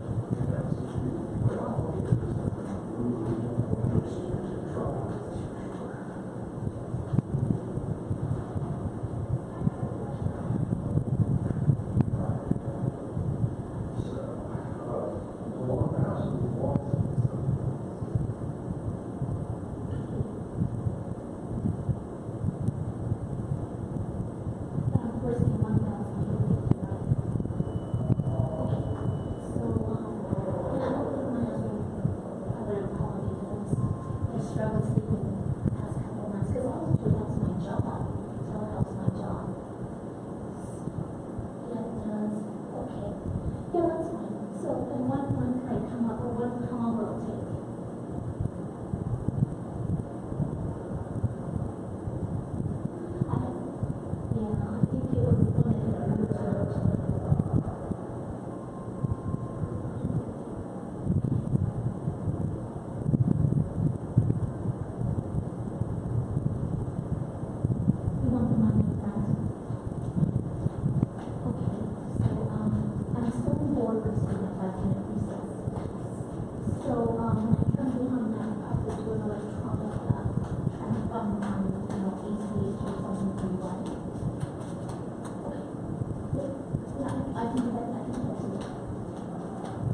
2 o'clock, and that's the 21st, right? Yeah.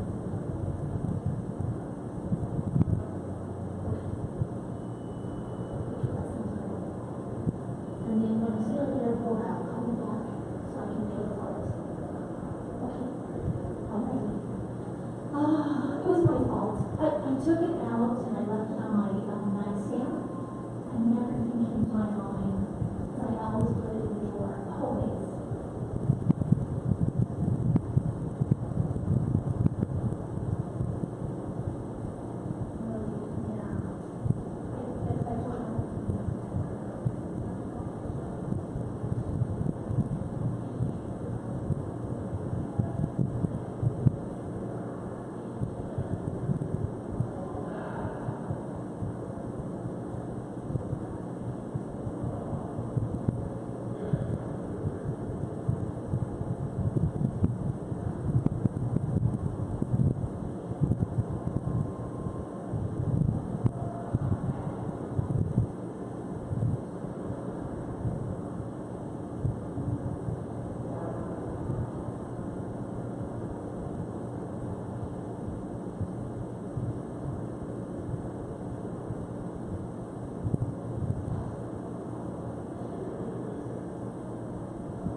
I was going to tell you, we have some dead space. It's okay. Let me shut this down so we're still live. How long would you guys go? It was at least 5 minutes because we. I had to run over